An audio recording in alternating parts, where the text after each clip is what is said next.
Хочу з вами поговорити про нашу внутрішню ситуацію, ну саме почати з цього, а вже потім, я думаю, ми і дійдемо в тому числі до Трампа, і до Сполучених Штатів. Про це говорить сьогодні весь день, але трохи давайте фокус змінимо і поговоримо про те, що відбувається в нашій країні. В Україні не вистачатиме 4-5 мільйона працівників для зростання економіки через війну, виїзд українців за кордон і внутрішню міграцію в Україні утворився кадровий дефіцит і структурне безробіття, заявила заступниця міністра економіки Тетяна Бережна.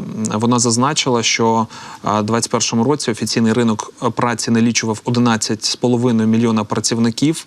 У 2023 році ця цифра зменшилася до 9 мільйонів офіційно працевлаштованих. Наскільки це серйозна проблема? Які виклики у нас короткострокові і довгострокові пов'язані з цим? І знову-таки в інформаційному середовищі лунали новини про те, що потрібно залучати якихось заробітчан з малорозвинутих країн. Чи буде це, чи побачимо ми це? Ну і відповідно, як ви, наприклад, дивитесь на цю новину? Ну, зрозуміло, що і станом на сьогодні ми вже маємо шалений брак на ринку праці. Власне, все-таки виїзд 5 мільйонів українських біженців за кордон не могло не вплинути на цю ситуацію. Плюс у нас загалом деформувався як попит, так і пропозиція на ринку праці, тому що і релокація бізнесу дуже сильно вплинула, і власне, і 4,6 мільйонів внутрішніх переселенців, які змінили традиційні місця свого життя. Ну, відповідно, ми знаємо, що багато було містоутворюючих підприємств. Тобто у нас з однієї сторони просто шалена кількість безробітних, але з іншої сторони на ринку праці є дефіцит і висококваліфікованої, відповідно, праці, різних технічних спеціальностей.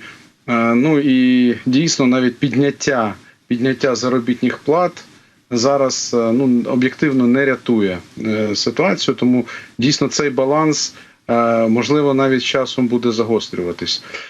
Як вирішувати цю проблему? Зрозуміло, що часто починають казати про мігрантів, що от це найшвидший спосіб там пустити мігрантів, наприклад, там з Середньої Азії. Хтось навіть каже, що от можна навіть певних росіян до нас. Я чесно кажучи, це не дуже підтримую. Але ми маємо розуміти, що одними мігрантами ми цю тему не вирішимо, навіть за умови здешевшення конкретної робочої сили, наприклад, десь там на будівництвах, де потрібна саме низькокваліфікована праця. До речі, сьогодні саме в будівельній сфері вже починають використовувати іноземців, часто неофіційно. По-перше, вони захищені від мобілізації, по-друге, загалом будівельні спеціальності українці або вже дійсно служать, або виїхали там ще 2,5 роки тому і відповідно працюють в країнах ЄС. Але тим не менш, я думаю, що наголос потрібно робити на інших напрямках. По-перше, це перекваліфікація нинішніх українців, тобто має задіюватись максимально відповідно і Національне агентство кваліфікацій, і держзайнятість, відповідно, для того, щоб люди могли отримувати нові професії, нові навички для того, щоб вони знаходили тут роботу. Бо одним проєктом «Армія відновлення», де люди отримують мінімальну заробітну плату, ми і близько не зможемо покращити ситуацію. Це просто можливість для тих людей все-таки виживати в нинішніх умовах. Ми ж хочемо дати можливість зростати ВВП на 7% щороку. Ну і, звичайно, пам'ятаємо і загалом ініціативу президента про нас 65 мільйонів у світі. Відповідно, має максимально залучатись все-таки економічно активне українство, яке знаходиться поза межами нашої держави, і ті, які виїхали до країн ЄС, ті, які знаходяться поза межами країни, і більше часу, ніж там 2,5 роки мова йде про українську діаспору. І, в принципі, якщо ми зможемо акумулювати різні канали, залучення відповідної робочої сили, як висококваліфікованою, так і низькокваліфікованою. Я думаю, що в принципі не настільки буде страшна ситуація, але знову ж таки для держави це завдання забезпечити необхідне середовище із точки зору правоохоронної системи, судової влади, можливість людей кудись повертатись, жити, соціальні послуги. Тобто дійсно це тема важка, але вона така, що може бути вирішена. Тобто не треба точно на Україні ставити хрест. Однозначно. Угорщина і Словаччина намагаються захистити свої економіки від паливної кризи після того, як Україна заборонила транзит одного з найбільших російських постачальників нафти до Східної Європи. Глава МЗС Угорщини каже, що якщо не вдасться переконати Київ відновити транзит нафти, Європа матиме право не виконувати пункти угоди про асоціацію з ЄС. Здавалося б, нафта, але вже тут і асоціація з ЄС замішалася в цьому питанні. Ну, хоча, мабуть, це все ж таки певна кореляція завжди присутня. В будь-якому разі, хотілося б, щоб ви пояснили хронологію цих подій, звідки вони взялись, і якийсь прогноз, чого далі очікувати. Насправді ситуація не настільки катастрофічна, як її подають словаки та угорці, бо насправді запровадження більш серйозних санкцій проти Лукойлу – це лише один із елементів обмежувальної політики щодо саме економіки країни-агресора. Тому що нафта російська продовжує сьогодні поступати різними способами, в тому числі і на ринки західних держав. Власне, сьогодні, якщо взяти і акумулювати всі кошти, які в цьому році прогнозовано зайдуть до федерального бюджету Російської Федерації від нафти і газу, то це, на секундочку, близько 16 трильйонів рублів. Для порівняння, на війну з Україною вони заклали в цьому році 11,8 трильйонів рублів. Тобто ми розуміємо, наскільки якраз доходи від нафти і газу є ключовими для російського агресора. Україна не перекривала сьогодні нафтопровід «Дружба» та ділянка, яка йде нашою частиною. Ми всього лише заборонили проводити економічну діяльність, відповідно транспортувати свій продукт для лише одного бізнесу російського, відповідно, це «Лукойл».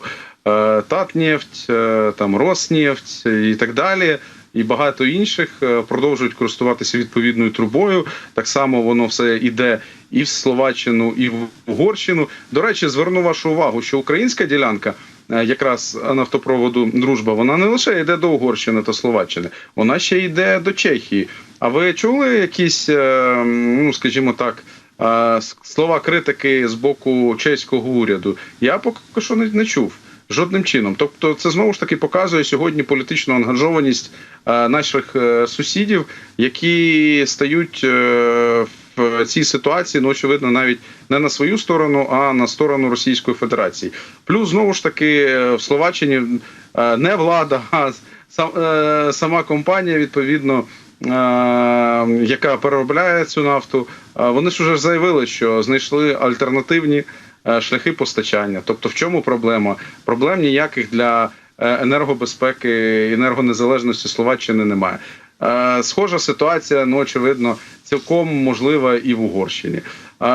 Так само можна знайти інші шляхи, як наростити собі доставку нафти навіть тією ж самою трубою, тільки не від «Лукойлу». Тому в цій ситуації, я думаю, що тут більше треба словакам і угорцям менше доводити до критики українського уряду, а знову ж таки показати прихильність політики диверсифікації постачання нафтопродуктів, так як це робить загалом країни ЄС, активно відмовляючись як від російської нафти, так і від російського газу. Бо якось цікаво виходить, поки Україна намагається переконати, вже 2 роки переконує. Ми постійно бачимо, як трубопровідна нафта є винятком, постійним винятком у санкційному режимі. Водночас дається, цей виняток дається як можливість адаптуватись до нових умов, але країни, які отримують відповідну нафту, вони не дуже сильно поспішають заміщати російську продукцію іншими джерелами. Тому будемо вважати, що це певний стимул для того, щоб підтримувати загально європейську політику стосовно російських енергоносіїв. Щодо Сполучених Штатів, у нас залишається не так багато часу. Я хотів би почути ваші думки з цього приводу. Що ж там відбувається насправді? Бо так багато вже аспектів. Там і ведучі Fox News почали казати, що вони вже сумніваються в тому, що Байден живий, що їм потрібні докази, начебто щось з ним сталося. Ну і взагалі ситуація закручується достатньо дивна. Дехто зазначає, що він може передати повноваження пані Гарріс. Що там буде в найближчий час в умовах того, що останні опитування у США показують, що рейтинг Трампа і Гарріс практично однакові. І в цьому питанні, коли не ставлять великі ставки на Гарріс, тут же питання, а чи хороша це новина для Трампа? Я поки що не вірю в конспірологію, що щось сталося аж таке з Байденом. Очевидно, вони закрили, він там в Делавері закрився в своїй резиденції для того, щоб визначитись, як буде краще для Камали Харріс. Чи краще буде, щоб вона час до листопада місяця провела виключно в статусі кандидата в президенти, чи краще, щоб вона показала свою роботу в якості виконуючого обов'язки президента Сполучених Штатів. І така опція, очевидно, у Байдена лишається саме в нього. І зараз, попри заяви, що він не збирається там слухатись ні Венса, ні Майка Джонсона із закликами тут і зараз уже піти у відставку. Але, очевидно, що така опція, вона присутня, і республіканці запускають саме тему про відставку негайно, для того, щоб проспойлерити можливо підготовку такого кроку чорного лебедя з боку демократів. Така гра, вона, по суті, зараз іде. Але, тим не менш, я думаю, що на цьому тижні все стане більш-менш зрозуміло. Все-таки Байден пообіцяв, що він вийде зі зверненням до нації, де максимально проговорить чітко свою позицію щодо подальшого завершення свого терміну, щодо Камали Харріс, щодо виборів, і загалом ситуації в Сполучених Штатах. Тому нам треба очікувати, не плодити оцих конспірологічних теорій, але тим не менш ми розуміємо, що тут будуть цікаві все-таки, я думаю, нові там призначення. Тепер же ж, я думаю, багато що залежатиме від кандидатури віце-президента від демократів. Чи це буде губернатор Пенсільванії, до речі, того ж самого штату, де стріляли в Трампа, пана Шапіра, чи це будуть інші там представники. Тобто від цього, я думаю, зараз теж багато що залежить. Також зверну вашу увагу, що поки що Барак Обама не висловив своєї підтримки Камалі Харріс, Ненсі Пелосі так само. Тобто, очевидно, що певна дискусія всередині демократичної партії, вона триває. Але я думаю, що за короткий період часу партія прийде до спільного знаменника, тому що часу дійсно не так багато. Відповідно, треба об'єднуватись довкола одного кандидата. Ми з вами не згадали ще одного кандидата – це Мішель Обама. Якраз таки це моє питання дуже добре лягає в ту новину, яку ви згадали, що не була підтримана кандидатура Гарріс саме Обамою. Тож, Мішель Обама, на вашу думку, чи може бути все ж таки остаточно обраним кандидатом?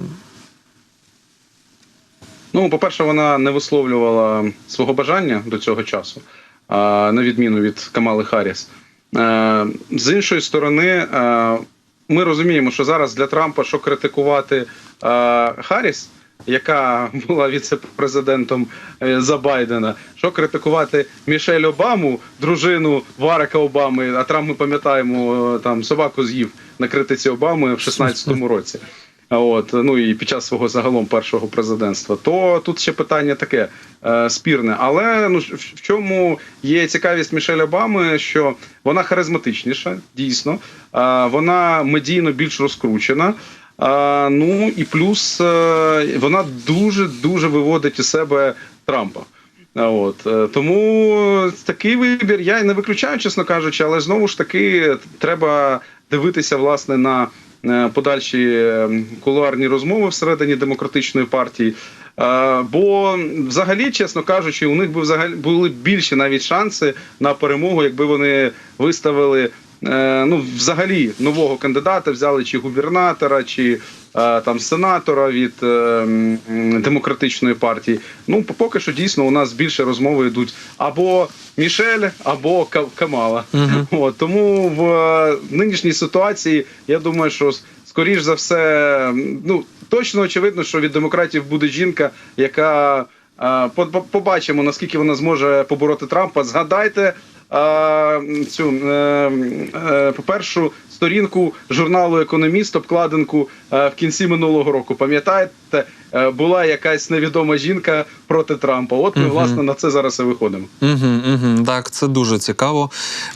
Це наступна гілка тих питань, які можна задавати по цій темі, і вона достатньо велика, але вже час у нас насправді обмаль. В будь-якому разі було приємно вас почути і спасибі за аналітику.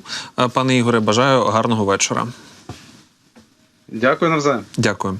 Ігор Чаленко, політолог, з нами був на зв'язку.